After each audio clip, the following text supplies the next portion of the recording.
What's up, good people? What's up, good people? It's your boy, Dr. Leroy McKenzie Jr. It's Friday. It's Finish Strong Friday. For those of you that are right here with me or that will be watching the live at a later time, it's Finish Strong Friday. What we do here in the brand new suite on Fridays is we take the culmination of the week. We take all of those obstacles, all of those things that might have been a hindrance to us, or we take the potential clients, we take the potential product that we need to get finished, the potential project that we're finishing, and we finish strong. That is what we hold in our core here of those of us that are part of the brand new suite. You can't be a part of the brand new suite if you don't have the mindset of finishing strong. I promise you, we're not having it. We don't deal with that around here. There's not one of us that does not believe in finishing strong. We are persistent. We are consistent. We are passionate about what we do. And there is no other option than to finish strong. Yeah, it's your boy. I know I'm not on at my regular time this morning, but I had to go do my food deliveries for the McKenzie Pantry Foundation. So we had to go take care of that this morning. I got to take care of that business first. Now I'm here with you all to come and talk with you what we've been talking about all week. And before I get into that, though, for those that may be watching me for the first time, that may be listening in on the replay and say, who is this cat, Dr. Leroy McKenzie G? Who we think he is coming on my news feed to talk to me about whatever he think he gonna talk about? So allow me to introduce myself as Jigga says. Allow me to introduce myself. I am the president, CEO of J&F Enterprises, and what we simply do, y'all, is this. Not only do we have the brand new suite and the entrepreneurial briefcase, but the entrepreneurial briefcase was created for entrepreneurs to assist you to be able to reclaim your time and to be able to focus on maintaining meaningful connections with your family, with your friends, with those that you serve. That's simply what we do. We give you insight, wisdom, ideas, principles, strategies that you're able to hopefully use and implement in order to be able to be better 1% each and every day, but also to be better today than you were yesterday and to be better tomorrow than you are today. That's always the goal, and to make you better by the end of the year than you were at the beginning of the year. And I got something for y'all today. Keep the doors open. And unfortunately, there are some that aren't able to keep the doors open. In this economy, there's been, unfortunately, those that have not been able to keep the doors open. We're going to talk a little bit about that today. So that's just a little bit about who we are, what we do here. Morning, brother Abhijit. Yes, sir. Yes, sir. Yes, sir. Thanks for tuning in. I appreciate you so much, brother. So much. What we've been dealing with this week is what? Who you talking to? Who are you talking to? 5 ways that you as an entrepreneur can connect with your ideal client, that you connect with your target market, that you connect with your target audience. We've been talking about this all week. We've talked about your customer profile match, making sure that you match up with your customers. You got to know who it is that you're talking to. You got to know who your target market is. You got to define them first so that you know who you're talking to. We talked about the engagement and the interest level. How do you gauge the interest level of those that you're talking to? Or are you wasting your time? How not to waste your time and how not to waste their time too. You know, those things that you look to talk about. Your problem solution fit.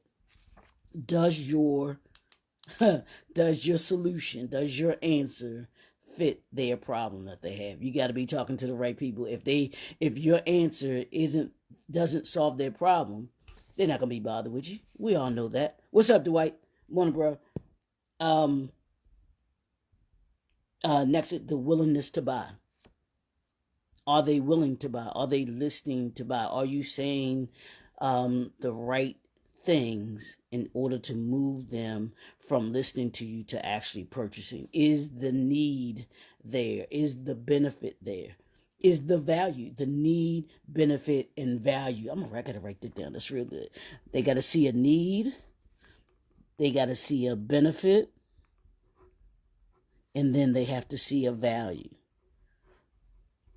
That's how you know that you are connecting with your target audience. And I've said this, we communicate every day. I'm communicating with you right now. We communicate and connect, but are we connecting?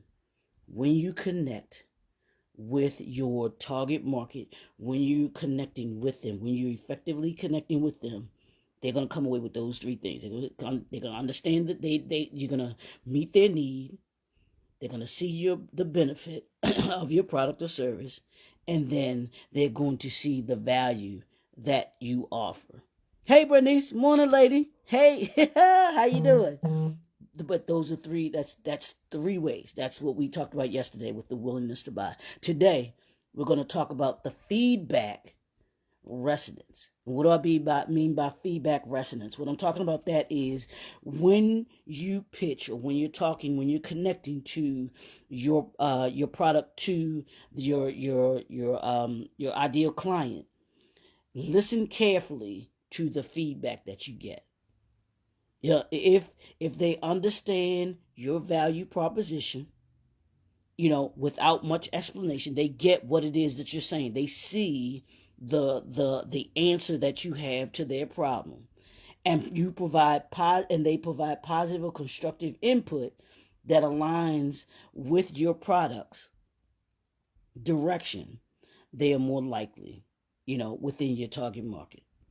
That's the feedback resonance. But here I'm gonna put it into simpler, plainer terms. It's these three things, y'all. Here's what feedback does. And here's what you gotta do with the feedback. You gotta collect the feedback. You have to have a way of you gotta listen. Whether it's through you actively listening to what they're saying, if you have collecting data, information that tells you about how they feel about your product. However you collect that information, you've got to be able to collect it. One of my clients, she has a phenomenal product that's coming out, y'all. I'm telling you, it is so absolutely phenomenal, and it is unlike anything on the market. And we had to test the market in order to be able to see if there was a what we call proof of concept, or if there was going to be a demand for it. So we had to collect the data. We had to talk to certain people that we were believing was her target market. So we were talking to people that actually would be using the product, or those that were connected to those that will be using the product. Why? Because we had to collect the data. We had to find out the information. Then, after we collect the information, you have to analyze the information. What is the data? What is the information telling you? The conversation that you're having. What are they telling you about your product? Are they keenly interested in it? Is it something that they say, wow, you know what? That's something that I do need. You know what? That's the answer to what it is that I'm trying to get done. You got to analyze the data and be truthful. Be honest about what the data is telling you. Don't try to make something into something that it's not. Because what will happen is you'll wind up either having to close your doors, you'll wind up having a product that is in the wrong marketplace, you'll wind up having a product that is not the answer to someone's problem, or is the answer to someone else's problem. Is not the people that you're talking to, because your product is going to be an answer to someone's problem. It's just a matter of you being able to connect with those that it is the answer for. And that's what the data is there for. And then the third thing is you got to implement the feedback? What good does it do you to collect the feedback, analyze the feedback, and then do nothing with the feedback? It doesn't make sense, right? It just, yeah, when you hear that, it doesn't make sense. Why would I collect something, analyze something, and then not do anything with the data that I have? Why, if it tells me that I need to adjust something, then I adjust it. If it tells me that this particular market isn't who I need to be talking to, you take that. And I just read, just literally just before I came on here, that Kevin Hart is closing his 4 vegan restaurants that he opened. And I knew he had the one. I thought it was a chain, but he has 4 4 vegan restaurants that he opened.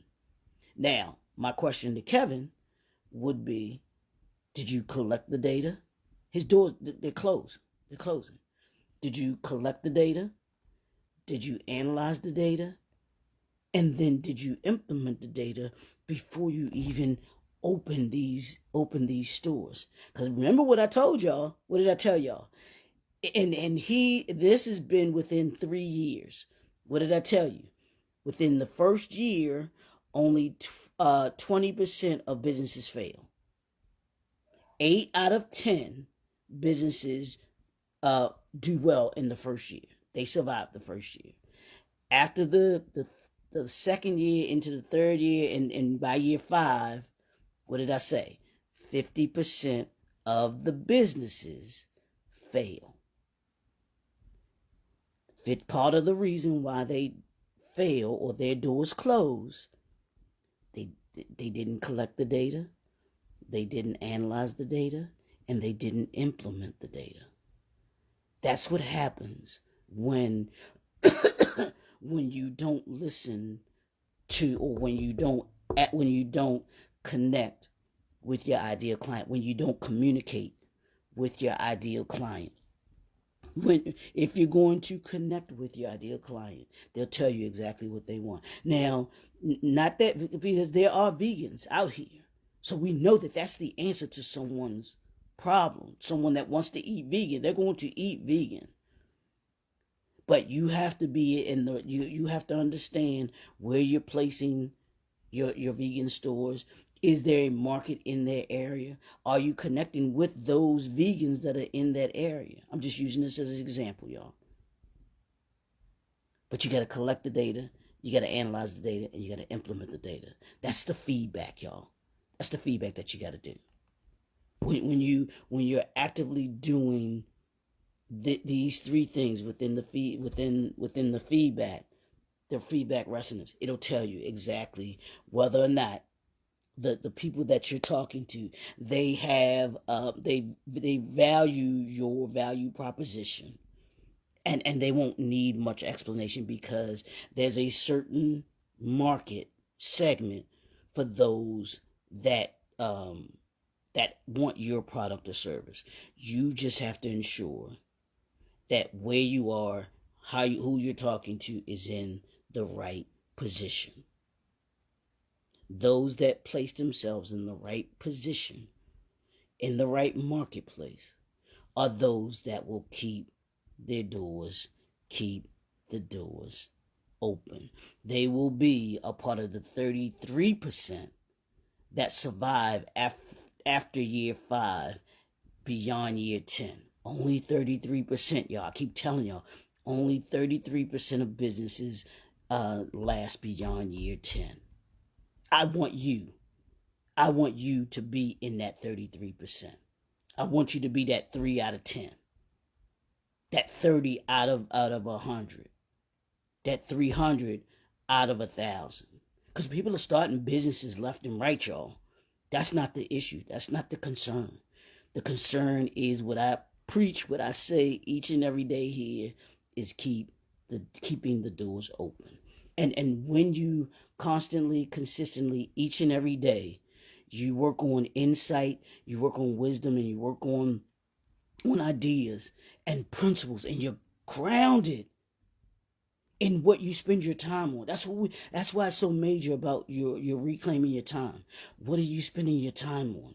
Are you spending your time on the feedback? Are you spending your time on analyzing the data? And are you spending your time on implementing the feedback that you're getting from your ideal client, from your potential ideal client, or your ideal in your market, your target market? That's what all of this is about.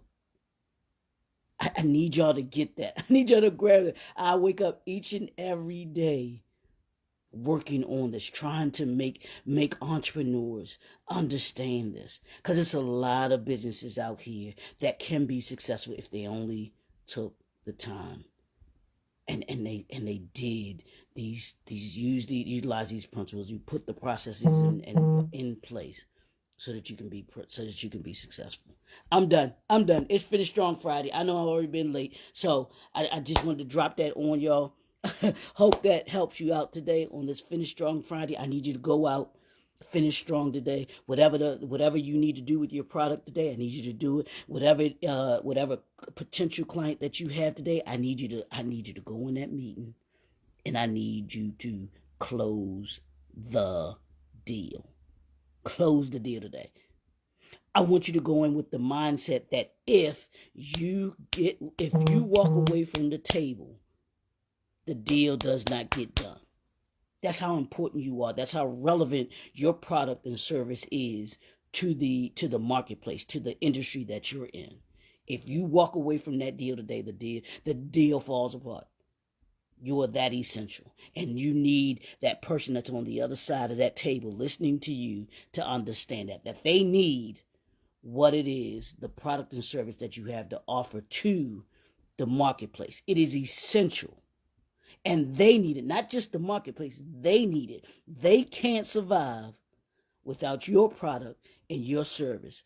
And if they allow you to walk away today, it will be the biggest mistake that they make in their lives. I'm Dr. Leroy McKenzie Jr. I'm done. The Impact Builder. That's being the Impact Builder, y'all. So, we're going to see y'all on Monday. Have a good weekend. Do something fun. Last thing I got to say, y'all. Go Ravens. Yeah, we got work to do.